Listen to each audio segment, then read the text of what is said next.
Tesla pi smart phone യഥാർത്ഥമോ അതോ കെട്ടുകഥയോ? ഏറെ പ്രതീക്ഷയോടെ കാത്തിരിക്കുന്ന ടെസ്ല പൈ സ്മാർട്ട് ഫോൺ ഇപ്പോൾ അഭ്യൂഹങ്ങളിലും ഊഹാപോഹങ്ങളിലും മാത്രമായി ഒതുങ്ങി നിൽക്കുന്നു.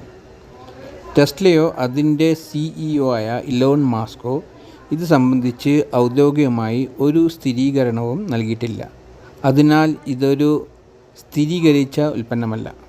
ഇൻ്റർനെറ്റിൽ അതിൻ്റെ സവിശേഷതകൾ വിവരിക്കുന്ന നിരവധി ലേഖനങ്ങളും വീഡിയോകളും ചർച്ചകളും ഉണ്ടെങ്കിലും അവയെല്ലാം സങ്കല്പങ്ങളാണെന്നാണ് അടിസ്ഥാനമാക്കിയിട്ടുള്ളത്. അഭ്യൂഹങ്ങളിൽ പറയുന്ന പ്രധാന സവിശേഷതകൾ ഇവയാണ്: സാറ്റലൈറ്റ് ഇൻ്റർനെറ്റ് കണക്റ്റിവിറ്റി, അതായത് സ്പേസ് എക്സ് സ്റ്റാർലിങ്ക് സാറ്റലൈറ്റ് ഇൻ്റർനെറ്റുമായി നേരിട്ട് ബന്ധിപ്പിക്കാനുള്ള കഴിവ്.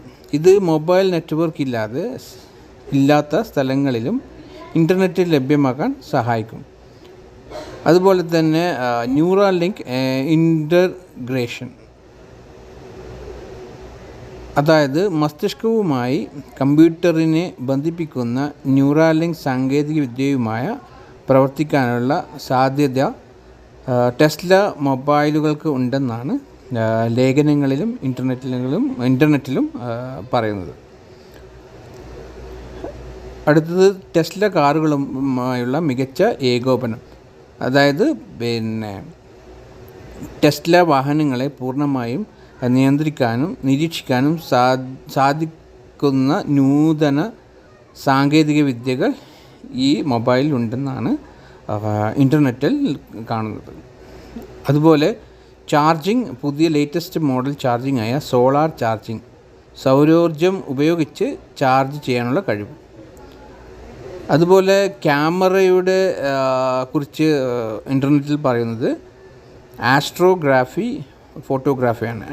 ഫോട്ടോഗ്രാഫി, ആകാശഗോളങ്ങളെയും നക്ഷത്രങ്ങളെയും വ്യക്തമായ ചിത്രങ്ങൾ പകർത്താൻ ശേഷിയുള്ള മികച്ച ക്യാമറകൾ. പ്രത്യേകം ശ്രദ്ധിക്കേണ്ട കാര്യം, ഈ പറയുന്ന സവിശേഷതകൾ ടെസ്ലയുടെ ഔദ്യോഗിക പ്രഖ്യാപനങ്ങളിൽ നിന്നുള്ളതല്ല, മറിച്ച് കലാകാരന്മാരുടെ ആശയങ്ങളിൽ നിന്നും സാങ്കേതിക വിദഗ്ധരുടെ സങ്കല്പങ്ങളിൽ നിന്നും പ്രചരിക്കുന്നവയാണ്. ഒരു ടെസ്ല ഫോൺ വരുന്നു എന്ന വാർത്ത പല ഫാക്ട് ചെക്കിംഗ് വെബ്സൈറ്റുകളിലും തെറ്റാണെന്ന് കണ്ടെത്തിയിട്ടുണ്ട്. തങ്ങൾ ഒരു സ്മാർട്ട് ഫോൺ നിർമ്മിക്കുന്നില്ലെന്ന് ഇലോൺ മസ്ക് ഒന്നിലധികം തവണ പരസ്യമായി നിഷേധിച്ചിട്ടുമുണ്ട്.